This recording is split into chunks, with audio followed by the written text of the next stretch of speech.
ಆತ್ಮೀಯ ಬಂಧುಗಳಿಗೆ ನಮಸ್ಕಾರ. ನಾವು ಇಂದು ಬಾಬೂಜಿ ಮಹಾರಾಜರ ಸತ್ಯೋದಯ ಎನ್ನುವ ಪುಸ್ತಕದ ಗುರು ಎನ್ನುವ ಅಧ್ಯಾಯದ ಮತ್ತಷ್ಟು ವಿಷಯಗಳನ್ನು ತಿಳ್ಕೊಳ್ಳೋಣ. ನಮಗೆ ಧಾರ್ಮಿಕ ತತ್ವಗಳ ಸಾಮಂಜಸ್ಯವನ್ನು ತಿಳಿಸುವವನಾಗಲಿ ಕರ್ತವ್ಯ ಅಕರ್ತವ್ಯಗಳನ್ನು ಹೇಳಿಕೊಡುವವನಾಗಲಿ ನಿಜವಾದ ಗುರುವೆನಿಸಲಾರನು. ಪ್ರಾಯಶಃ ನಮ್ಮಲ್ಲಿ ಪ್ರತಿಯೊಬ್ಬನೂ ಆ ವಿಷಯದಲ್ಲಿ ಸಾಕಷ್ಟು ತಿಳಿದವನಾಗಿದ್ದಾನೆ. ನಾವು ಗುರುವಿನಿಂದ ಅಪೇಕ್ಷಿಸುವ ಸಂಗತಿ ಎಂದರೆ ನಮ್ಮ ಆತ್ಮದ ಜಾಗೃತಿ ಮತ್ತು ಸಾಕ್ಷಾತ್ಕಾರದ ಮಾರ್ಗದಲ್ಲಿ ಆತನ ನೇರವಾದ ಸಹಾಯ. ನಾವು ಯಶಸ್ಸನ್ನು ಹೊಂದಬೇಕಾಗಿದ್ದರೆ ಇಂಥ ಮನುಷ್ಯನನ್ನೇ ಹುಡುಕಬೇಕು. ಆದುದರಿಂದ ನಾವು ನಮ್ಮ ಆಧ್ಯಾತ್ಮಿಕ ಮಾರ್ಗದರ್ಶಿಯನ್ನು ಪರೀಕ್ಷಿಸುವಾಗ ಸಾಕ್ಷಾತ್ಕಾರದ ಕ್ಷೇತ್ರದಲ್ಲಿ ಆತನ ಪ್ರಾಯೋಗಿಕ ಸಿದ್ಧಿಯನ್ನು ಗಮನಿಸಬೇಕೇ ಹೊರತು ಪಾಂಡಿತ್ಯ ಚಮತ್ಕಾರಗಳನ್ನಲ್ಲವೆಂಬುದು ಸ್ಪಷ್ಟವಿದೆ. ಸ್ವತಃ ಮುಕ್ತನಾದವನೇ ನಿಮ್ಮನ್ನು ಶಾಶ್ವತ ಬಂಧನದಿಂದ ಮುಕ್ತಗೊಳಿಸಬಲ್ಲನು. ಸಂಸ್ಕಾರಗಳ ಮಾಯೆಯ ಅಥವಾ ಅಹಂಕಾರದ ಬಂಧನಗಳಿಂದ ನಿಮ್ಮ ಗುರು ಮುಕ್ತನಾಗಿರದಿದ್ದರೆ ಅವುಗಳಿಂದ ನಿಮ್ಮನ್ನು ಮುಕ್ತಗೊಳಿಸಲು ಆತನಿಗೆ ಸಾಧ್ಯವಿಲ್ಲ. ನೀವು ಒಂದು ಕಂಬಕ್ಕೆ ಕಟ್ಟಲ್ಪಟ್ಟಿರುವಿರೆಂದು ಕಲ್ಪಿಸೋಣ. ನಿಮ್ಮ ಗುರು ಇನ್ನೊಂದಕ್ಕೆ ಬಂಧಿತನಾದ ಪಕ್ಷದಲ್ಲಿ ಆತನು ನಿಮ್ಮನ್ನು ಬಂಧನದಿಂದ ಬಿಡುಗಡೆ ಮಾಡುವುದಾದರೂ ಹೇಗೆ? ಸ್ವತಃ ತಾನು ಬಿಡುಗಡೆ ಹೊಂದಿದ ಮನುಷ್ಯನು ಮಾತ್ರ ನಿಮ್ಮನ್ನು ಬಂಧನದಿಂದ ಬಿಡಿಸಬಲ್ಲನು. ಈ ಕಾರಣದಿಂದಲೇ ಜನರು ಅನೇಕ ಸಂಗತಿಗಳಲ್ಲಿ ದಾರಿ ತಪ್ಪಿ ಬಹುಶಃ ಆತ್ಮ ಪ್ರತಿಷ್ಠೆಯಾಗಲಿ ವೈಯಕ್ತಿಕ ಲಾಭವಾಗಲಿ ಮುಖ್ಯ ಉದ್ದೇಶವಾಗಲಿ ಉಳ್ಳ ಅಯೋಗ್ಯ ಗುರುಗಳ ಮಾರ್ಗದರ್ಶನಕ್ಕೊಳಗಾಗಿದ್ದಾರೆ. ಮನಸ್ಸಿನಲ್ಲಿ ಇಂಥ ಉದ್ದೇಶವನ್ನಿಟ್ಟುಕೊಂಡು ಅವರು ಸಾಮಾನ್ಯವಾಗಿ ತಮ್ಮ ಸ್ಥಾನಮಾನಗಳನ್ನು ಕಾಯ್ದುಕೊಳ್ಳಲು ಜನರನ್ನು ವಂಚಿಸುವರು. ತಮಗಿಂತಲೂ ಮುಂದುವರಿದ ಅಥವಾ ಹೆಚ್ಚು ಪ್ರಾವೀಣ್ಯವನ್ನು ಪಡೆದ ಮತ್ತೊಬ್ಬರ ಶ್ರೇಷ್ಠತ್ವವನ್ನು ಒಪ್ಪಿಕೊಳ್ಳುವುದೆಂದರೆ ಅವರ ಅಧಿಕಾರ ಅಭಿಮಾನಗಳಿಗೆ ಬಹುಶಃ ಒಂದು ದೊಡ್ಡ ಆಘಾತವೇ ಸರಿ. ಇದು ಕೆಟ್ಟತರದ ಸ್ಥೂಲ ಅಹಂಕಾರವಲ್ಲದೆ ಮತ್ತೇನೂ ಅಲ್ಲ. ಇಂಥ ಗುರುವನ್ನು ನೀವು ಆಶ್ರಯಿಸಿದರೆ ನಿಮ್ಮಲ್ಲಿಯೂ ಅದೇ ಸ್ಥೂಲತೆಯ ಲಕ್ಷಣವಾದ ಅಹಂಕಾರವು ಬೆಳೆದು ನಿಮ್ಮ ಆಧ್ಯಾತ್ಮಿಕ ಪ್ರಗತಿಯನ್ನು ತಡೆಗಟ್ಟುವುದು. ಈ ಅನಿಷ್ಟವಿರುವವರೆಗೆ ಶಾಶ್ವತ ಮುಕ್ತಿಯು ಸಾಧ್ಯವಾಗುವುದಿಲ್ಲ. ವಸ್ತುತಃ ಆಧ್ಯಾತ್ಮಿಕತೆಯು ಮನಸ್ಸಿನ ಅತಿ ಸೂಕ್ಷ್ಮವಾದ ಸ್ಥಿತಿಯಾಗಿದ್ದು ಉಳಿದುದೆಲ್ಲವೂ ಅದಕ್ಕಿಂತ ಸ್ಥೂಲವಾಗಿಯೇ ಕಾಣುವುದು. ಇಂದ್ರಿಯಗಳಿಗಾಗುವ ಗುಲಾಬಿ ಹೂವಿನ ಸೂಕ್ಷ್ಮ ಸುಗಂಧದ ಅನುಭವವು ಕೂಡ ಅದರ ಮುಂದೆ ಬಹಳ ಸ್ಥೂಲವೆನಿಸುವುದು. ಪೂರ್ಣ ಸಮಾಧಾನವು ಮಿತತ್ವವೂ ಉಳ್ಳ ಹಾಗೂ ನಿಸರ್ಗದೊಂದಿಗೆ ಪೂರ್ಣ ಸಮರಸವಾದ ಸ್ಥಿತಿಯೆಂದು ಅದನ್ನು ಹೇಳಬಲ್ಲದು. ಮನಸ್ಸಿನ ಈ ಸ್ಥಿತಿಯಲ್ಲಿ ಎಲ್ಲ ಇಂದ್ರಿಯಗಳು ಶಕ್ತಿಗಳು ಸೂಕ್ತವಾಗಿರುತ್ತದೆ. ಅವುಗಳ ಕಾರ್ಯವು ತಾನಾಗಿಯೇ ನಡೆದು ಮನಸ್ಸಿನ ಮೇಲೆ ಅದರ ಪರಿಣಾಮ ಸ್ವಲ್ಪವೂ ಇಲ್ಲವಾಗುತ್ತದೆ. ಸಂಪೂರ್ಣ ಶಾಂತಿಯು ಮನಸ್ಸಿನ ಉಚ್ಚ ಸ್ಥಿತಿಗಳಲ್ಲಿ ಒಂದಾಗಿದ್ದರೂ ನಿಜವಾದ ವಸ್ತು ಇನ್ನೂ ಆಚೆಗಿರುತ್ತದೆ. ಅಲ್ಲಿ ಶಾಂತಿಯ ಅರಿವು ಕೂಡ ಮಾಯವಾಗುವುದು. ಏಕೆಂದರೆ ಶಾಂತಿಯು ಬೋಧೆಯು ಸಹ ಮನಸ್ಸಿನ ಮೇಲೆ ಎಷ್ಟೇ ಅಲ್ಪವಾಗಲೊಲ್ಲದೇಕೆ ಭಾರವನ್ನು ಉಂಟು ಮಾಡುತ್ತದೆ. ಯಾವಾಗ ನಾವು ಶಾಂತಿಯ ಇರವನ್ನೂ ಮರೆತು ಬಿಡುವೆವೋ ಆಗ ನಿಜವಾದ ಅರ್ಥದಲ್ಲಿ ಭಾವನೆಗಳ ಭಾರದಿಂದ ಅಥವಾ ಸಂಸ್ಕಾರದಿಂದ ಮುಕ್ತರಾಗುವೆವು. ಈ ಹಂತದಲ್ಲಿ ಸ್ಥಿತಿಯು ವಿಚಿತ್ರವಾಗಿರುತ್ತದೆ. ಅದು ವಸ್ತುತಃ ಆನಂದವೂ ಅಲ್ಲ ಅಥವಾ ಬೇರೆ ಮತ್ತಾವುದೂ ಅಲ್ಲ. ಈ ಮಜಲಿನ ನಿಜ ಸ್ಥಿತಿಯನ್ನು ಶಬ್ದಗಳು ವರ್ಣಿಸಲಾರವು. ನಾವು ಕೊನೆಗೆ ಸಂಪಾದಿಸಬೇಕಾದ ಸ್ಥಿತಿಯು ಹೀಗಿದೆಯಾದುದರಿಂದ ಯಾವನು ಇಂಥ ಸ್ಥಿತಿಯಲ್ಲಿ ನಿತ್ಯವಾಗಿ ನೆಲೆಸಿರುವನೋ ಮತ್ತು ಯಾವನಿಗೆ ಅಭ್ಯಾಸಿಯ ಹೃದಯದಿಂದ ತೊಡಕು ಆತಂಕಗಳನ್ನು ದೂರ ಮಾಡಿ ಆಧ್ಯಾತ್ಮಿಕ ಸ್ಥಿತಿಗಳನ್ನು ಸಂಚರಣಗೊಳಿಸುವ ಶಕ್ತಿ ಇದೆಯೋ ಆತನೇ ಸಮರ್ಥ ಗುರುವಾಗಲು ಅರ್ಹನು. ಬಾಬೂಜಿ ಮಹಾರಾಜರು ಇಲ್ಲೇನು ಹೇಳ್ತಾ ಇದ್ದಾರೆ ಅಂದರೆ, ನಮಗೆ ಧಾರ್ಮಿಕ ತತ್ವಗಳ ಒಂದು ಸಮಂಜಸ್ವ ಅಂತಾರೆ. ಅಂದರೆ ಯಾವ ಸರಿ ಯಾವ ತಪ್ಪು, ಯಾವ ಕೆಲಸ ಮಾಡಬೇಕು ಯಾವ ಕೆಲಸ ಮಾಡಬಾರ್ದು ಅಂತ ಹೇಳ್ಕೊಡುವಂಥವನು ನಿಜವಾದ ಗುರು ಅಂಥೇಳಿ ಅನಿಸ್ಕೊಳ್ಳಿಕ್ಕೆ ಸಾಧ್ಯ ಇಲ್ಲ ಅಂತ ಹೇಳ್ತಾ ಇದ್ದಾರೆ. ಯಾಕೆಂದರೆ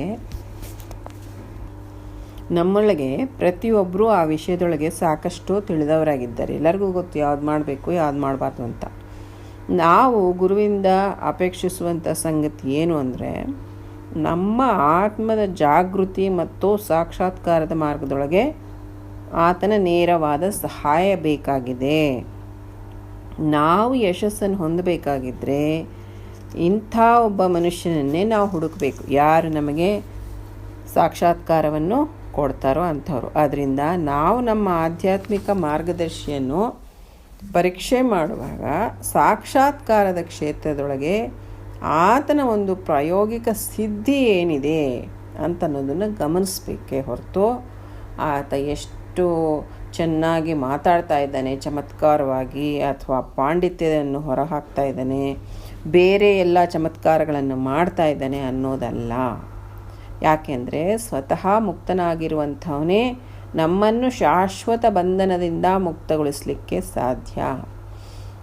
ಸಂಸ್ಕಾರಗಳ ಮತ್ತು ಮಾಯೆಯ ಅಥವಾ ಅಹಂಕಾರದ ಬಂಧನಗಳಿಂದ ನಮ್ಮ ಗುರು ಮುಕ್ತನಾಗಿದ್ದರೆ ಮಾತ್ರ ನಮಗೂ ಮುಕ್ತಿಯನ್ನು ಕೊಡ್ಲಿಕ್ಕೆ ಸಾಧ್ಯ. ಇಲ್ಲ ಅಂತಂದರೆ ನಮಗೂ ಮುಕ್ತಿ ಸಿಗ್ಲಿಕ್ಕೆ ಸಾಧ್ಯ ಇಲ್ಲ. ಯಾಕೆಂದರೆ ಅದಕ್ಕೆ ಉದಾಹರಣೆ ಬಾಬುಜಿಯವ್ರು ಏನು ಹೇಳ್ತಾ ಇದ್ದಾರೆ, ನಾವು ಒಂದು ಕಂಬಕ್ಕೆ ಕಟ್ಟಲ್ಪಟ್ಟಿದ್ದೀವಿ ಅಂತ ತಿಳ್ಕೊಳ್ಳೋಣ. ನಮ್ಮ ಗುರು ಇನ್ನೊಂದು ಕಂಬಕ್ಕೆ ಕಟ್ಟಿದರೆ ಆತನೂ ಬಂಧನದೊಳಗಿದ್ದರೆ ನಮ್ಮನ್ನು ಬಂದು ಹೇಗೆ ಬಿಡ್ಸೋಕ್ಕೆ ಸಾಧ್ಯ ಅಲ್ವಾ? ಅದಕ್ಕೆ ಗುರುವು ಬಂಧನಗಳಿಂದ ಮುಕ್ತನಾಗಿರಬೇಕು.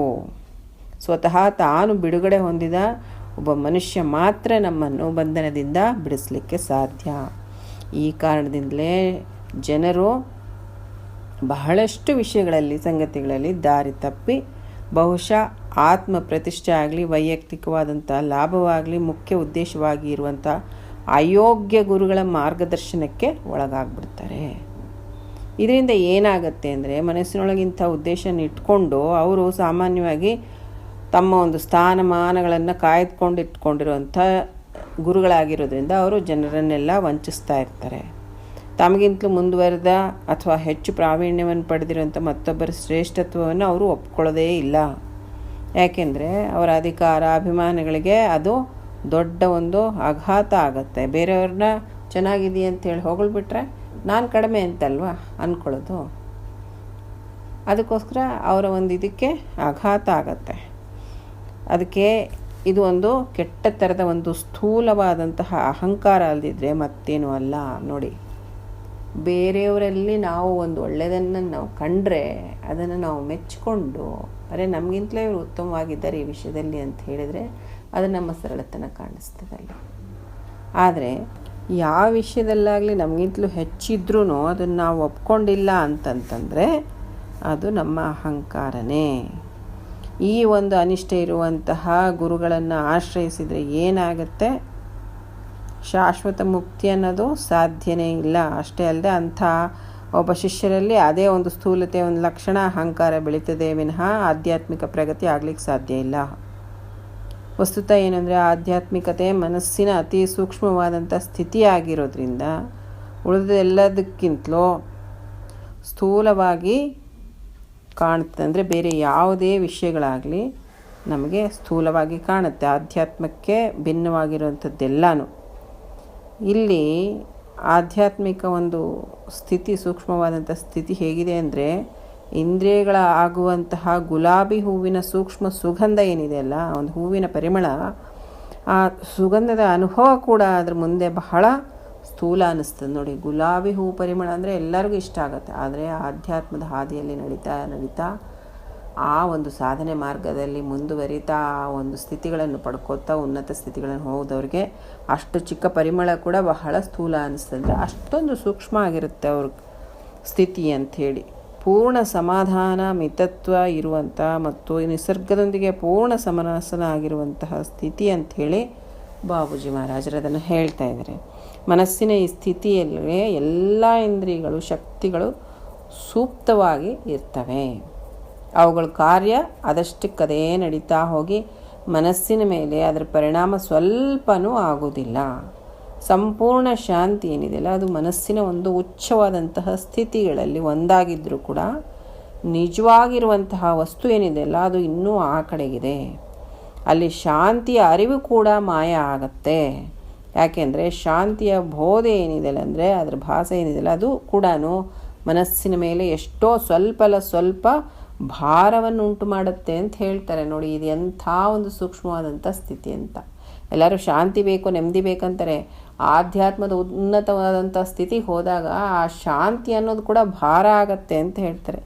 ಯಾವಾಗ ನಾವು ಶಾಂತಿಯ ಇರುವನ್ನು ಮರೆತು ಬಿಡ್ತೀವೋ ಆಗ ನಿಜವಾದ ಅರ್ಥದೊಳಗೆ, ಭಾವನೆಯೊಳಗೆ ಭಾರದಿಂದ ಅಥವಾ ಸಂಸ್ಕಾರದಿಂದ ಮುಕ್ತರಾಗ್ತೀವಿ ಅಂತ.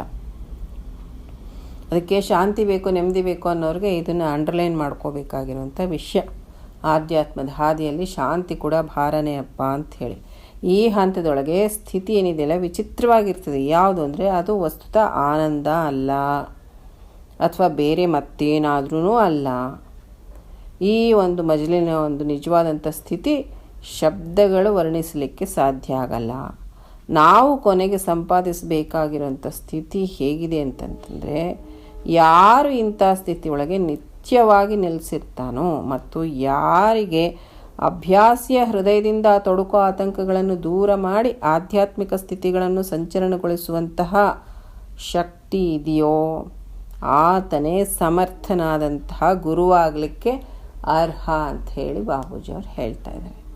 ನೋಡಿ, ಗುರುವನ್ನು ನಾವು ಆಯ್ಕೆ ಮಾಡ್ಕೋವಾಗ ಇದೆಲ್ಲನೂ ವಿಚಾರ ಮಾಡಬೇಕು ಅಂಥೇಳಿ ತಿಳ್ಕೊಬೇಕಾಗಿರೋಂಥ ವಿಷಯ. ನಾವಂತೂ ಆಯ್ಕೆ ಮಾಡ್ಕೊಂಡಿದ್ದೀವಿ. ನಮ್ಮ ಗುರುಗಳಂತೂ ಇದು ಎಲ್ಲದಕ್ಕಿಂತಲೂ ಇನ್ನೂ ಮಿಂಚಿ ಮುಂದೆ ಇದ್ದಾರೆ. ಕಾರಣ ಮಿತ್ರರೇ, ಇವತ್ತಿಗೆ ಈ ಸತ್ಸಂಗವನ್ನು ಇಲ್ಲಿಗೆ ಮುಗಿಸೋಣ. ಮತ್ತಷ್ಟು ವಿಷಯಗಳನ್ನು ಬರೋ ಸತ್ಸಂಗದಲ್ಲಿ ತಿಳ್ಕೊಳ್ಳೋಣ. ಅಲ್ಲಿವರೆಗೂ ನಮಸ್ಕಾರ.